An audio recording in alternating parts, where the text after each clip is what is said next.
और पत्रकार बंधुओं, आज मैं सबसे पहले तो आप सभी को नतमस्तक होकर प्रणाम करना चाहता हूं कि आप सभी मुझे आशीर्वाद देने के लिए पधारे।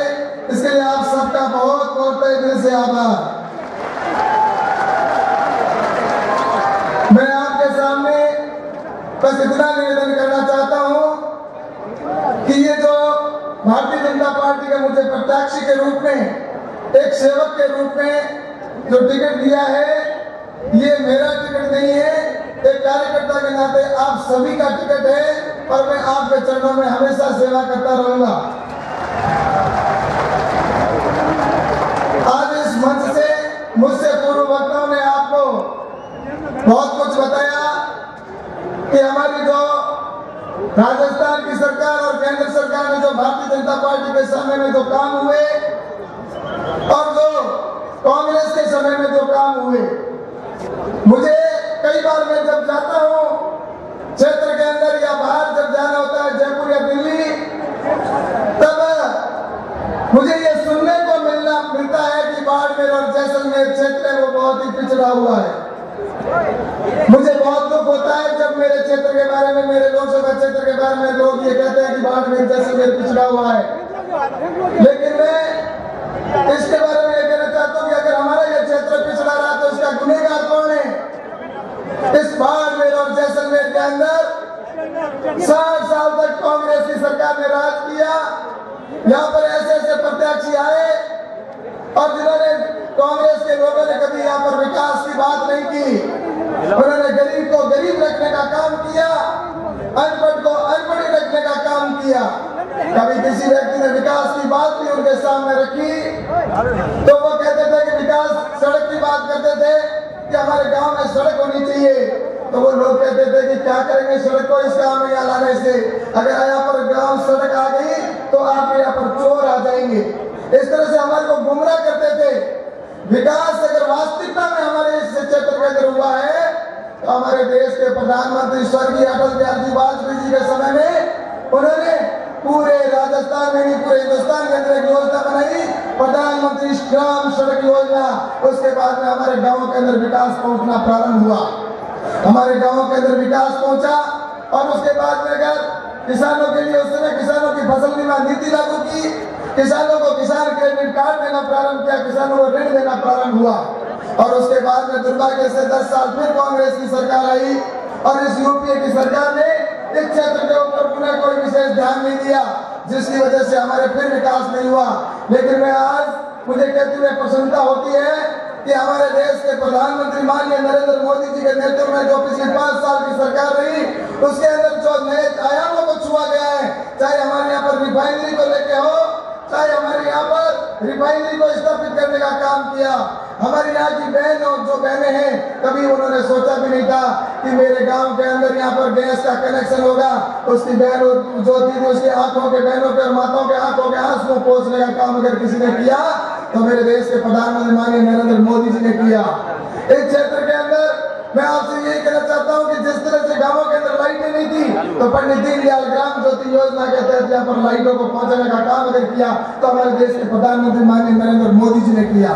उसके बाद अगर अपन देखते हैं गांवों के अंदर कई बार हम देखते हैं एक भाई के 2 मकान, कोई गरीब होता है, कोई अमीर होता है। उसने कभी सोचा भी नहीं था कि कभी ऐसे झोंकों के अंदर रहता था, दूसरा भाई अमीर होता तो वो महल के अंदर रहता था। तो वो सपने में वो सोचता था, कभी सवेरे उठता था कि मेरा भी कभी पक्का मकान होगा, लेकिन उसका कभी सपना पूरा नहीं होता था। ऐसे गरीब व्यक्ति का अगर सपने को साकार करने का काम किया तो हमारे प्रधानमंत्री ने किसानों ने, गरीब व्यक्तियों के लिए जो आवास बनाने का काम किया, प्रधानमंत्री आवास योजना के तहत, जिसकी वजह से लाखों लाखों लोगों के यहाँ पर प्रधानमंत्री आवास बनाए जा रहे हैं। इसलिए मैं आपसे कहना चाहता हूँ, ये जो काम हुआ, अगर विकास हुआ है तो हमारे देश के प्रधानमंत्री माननीय नरेंद्र मोदी जी के नेतृत्व में विकास की जो शुरू हुआ है, आने वाले समय के अंदर ये बाड़मेर और जैसलमेर, मैं आपसे कहना चाहता हूँ, एक मॉडल लोकसभा क्षेत्र बनेगा। इसमें कोई दो राय नहीं है। मुझे पूरा हमारे प्रधानमंत्री जी के ऊपर भरोसा है और मैं आपसे यहाँ पर विश्वास दिलाना चाहता हूँ कि मैं आज जिस मुकाम के ऊपर पहुंचा हूँ तो मैं निश्चित रूप से संघर्ष करते करते यहाँ पर तक पहुंचा हूँ। मैं एक भारतीय जनता पार्टी का छोटा सा कार्यकर्ता, अखिल भारतीय विद्यार्थी परिषद में काम करते करते जिस समय मैं कॉलेज में स्कूल में पढ़ता था 11th में, उस समय से मैं लगातार आंदोलन करते हुए इस स्थान तक पहुंचा हूं। आपको बता दूं कि बालोतरा में जो कॉलेज खुलवाने का आंदोलन सबसे पहले जब मैं 11th में पढ़ता था, तो उस समय मैं भैरू सिंह जी उस समय हमारे मुख्यमंत्री थे, तो उस समय मैं पहली बार 450 स्टूडेंट हम जाकर और भैरू सिंह जी से मिले थे, और भैरू सिंह जी ने हमारे को बालोतरा के अंदर महाविद्यालय खोलने की कहा था कि 10 दिन के अंदर आपके बेटा आप सबके कॉलेज खोल दिया जाएगा, बालोतरा में कॉलेज खुलेगा। और 11वें दिन जब बालोतरा के अंदर 11वें में अखबार में आया कि बालोतरा के अंदर कॉलेज खोलने की घोषणा की जाती है, उस दिन मेरी खुशी का कोई ठिकाना नहीं था। जी, उस दिन से लगातार चाहे मजदूर हो चाहे किसान हो, हर वर्ग के लिए मैंने आंदोलन किए। आंदोलन के अंदर पुलिस के निश्चित रूप से मुकदमे भी होने थे। आज शुरू से लगातार चाहे मजदूर हो चाहे युवा हो चाहे किसी के लिए भी आंदोलन के लिए चाहे भूख हड़ताल करनी हो, विपक्ष में होते हैं तो निश्चित रूप से आंदोलन करना पड़ता है, और सत्ता में होते हैं तो काम करवाने पड़ते हैं। और मैंने 22 विधानसभा के लोग जानते हैं कि मैंने 22 विधानसभा के अंदर जो काम कराया है, राजस्थान में अगर सबसे ज्यादा कहीं विकास हुआ है तो 22 विधानसभा क्षेत्र के अंदर हुआ है। और दूसरा, जिस तरह से आपको मैं ये भी कह दूं कि आने वाले समय के अंदर जो हमारे प्रधानमंत्री नरेंद्र मोदी जी हैं, उन्होंने उनके साथ में रहकर आपने जो एक सपना देखा है कि भारतीय मैं कार्यकर्ता हूं, और उसके नाते आज ये कांग्रेस की जो सरकार है, इन्होंने झूठ मूठ के अंदर ये सत्ता में तो आ गए, और उसके बाद में अभी आपको बता दूं इन्होंने आकर जिस तरह किसानों को कहा 1 2 3 4 10 दिन के अंदर हम सबका कर्जा माफ कर देंगे, युवाओं को कहा कि आने वाले टाइम के अंदर यहाँ पर आपके सभी को 3500 रुपए का बेरोजगारी भत्ता दे देंगे, लेकिन उन्होंने आज दिन तक युवाओं को बेरोजगारी भत्ता नहीं दिया। और मैं आज यहाँ पर इस मंच से कहना चाहता हूँ कि राजस्थान में मेरे पास किसान मोर्चे का प्रदेश अध्यक्ष दायित्व है। ये झूठ मूठ की सरकार जो किसका राजस्थान के अंदर आई है, राजस्थान में इतना बड़ा आंदोलन खड़ा करेंगे कि ईंट से ईंट बजा देंगे, ये मैं आपको यहाँ पर मंच से कहना चाहता हूँ। आज यहाँ पर जिस तरह से कांग्रेस के लोगों ने यहाँ पर राजस्थान के अंदर जिस तरह झूठा प्रचार करके सत्ता में आए, मैं आपसे ये कहूँ इस समय ये जो संघर्ष चल रहा है, दो शक्तियों के बीच का ये चुनाव है, इस समय मैं आपसे एक जो चुनाव हो रहा है, इस चुनाव के अंदर दो विशेष शक्तियों के बीच का चुनाव है।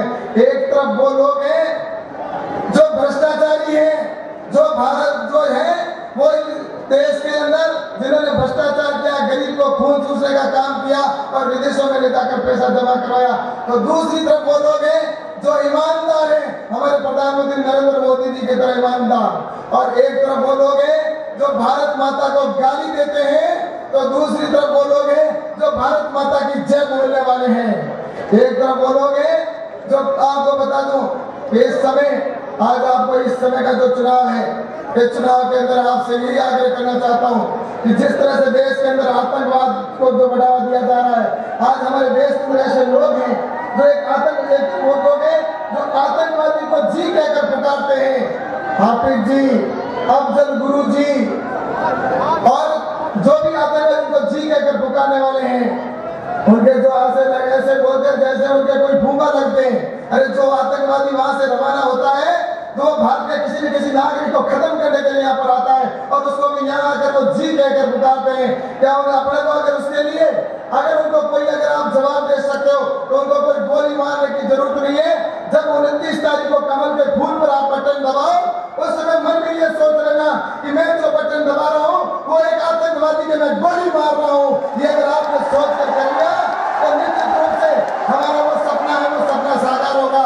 तो दूसरी तरफ आपको एक और बता दूं, इस समय जो बाड़मेर और जैसलमेर का चुनाव है, इस हिंदुस्तान का जो चुनाव चल रहा है, इस चुनाव के अंदर एक तरफ आपको बता दूं अगर भारतीय जनता पार्टी का प्रत्याशी यहाँ से जीत के जाएगा तो हमारे पटाखे हमारे हिंदुस्तान के अंदर फोड़े जाएंगे, और अगर कांग्रेस का प्रत्याशी यहाँ से जीत के जाएगा तो पटाखे कहाँ फूटेंगे? कांग्रेस का प्रत्याशी जीत के गया तो पटाखे कहाँ फोड़े जाएंगे? आप चाहते हो क्या पाकिस्तान को खुशियां मिले? अगर आपको ऐसा लगता है कि खुशी नहीं मिले तो रात दिन और मेहनत करके तपस्या करके आप अपने आने वाले जो 29 तारीख है उस तक अपने को सोना नहीं है, रात दिन और मेहनत करके और हमारे प्रधानमंत्री माननीय नरेंद्र मोदी जी को पुनः प्रधानमंत्री बनाना है। तो इसलिए हम सबको मेहनत करने की आवश्यकता है। तो मैं आपसे ये इस समय इसलिए कहना चाहता हूँ कि हमारे देश के प्रधानमंत्री माननीय मोदी जी ने जब एयर स्ट्राइक किया था तो उस समय मैं आपको बताऊं कि जब मैं वहां पर गोरखपुर के अंदर हम थे, हमारे किसान मोर्चे का राष्ट्रीय अधिवेशन था। तो उस राष्ट्रीय अधिवेशन में जब हमारे प्रधानमंत्री माननीय नरेंद्र मोदी जी उस कार्यक्रम को संबोधित कर रहे थे, हम भी वही थे। तो संबोधित करके जब रवाना हुए तो वो जब वहां से प्रयाग के अंदर त्रिवेणी संगम के अंदर जब आप गए तो वहां पर उस दिन 12 दिन हो चुके थे। जो हमारे देश के जवान उस दिन शहीद हुए उसको 12 दिन हुए थे। और 12 दिन जब पूरे हो गए, क्योंकि 12 दिन तक हम खुशियां नहीं मनाते हैं, लेकिन जब 12 दिन वहां से सीधे जब वहां पर गए त्रिवेणी संगम में और जाकर और वहां पर उन्होंने डुबकी लगाकर और उन सैनिकों को शांति, भगवान शांति प्रदान करे ऐसी प्रार्थना करके और वो सीधे वहां पर गए। तीनों सेना के अध्यक्षों को कहा कि मेरे देश के जो सैनिक शहीद हैं उनका आप बदला लेके आओ। और आपको पता है 13वें दिन हमारे प्रधानमंत्री जी ने और हमारे देश के जो सैनिकों ने काम करके दिखाया, पूरा पाकिस्तान तिलमिला उठा। पूरे पाकिस्तान के अंदर हाहाकार मच गया। पूरा विश्व कहने लगा कि भारत ने जो काम किया है वो एकदम सही किया है। पाकिस्तान कहता रहा कि मेरे को हमला, हमारे ऊपर तो हमला हुआ ही नहीं। वो कहते रहे हमारे ऊपर तो हमला हुआ ही नहीं। मैं आपसे कहना चाहता हूँ कि आज से 10 दिन पहले अखबार के अंदर आया और उसमें कहा गया कि भारत हमारे ऊपर दोबारा हमला करने की तैयारी कर रहा है। इसका मतलब पहले हमला हुआ ना।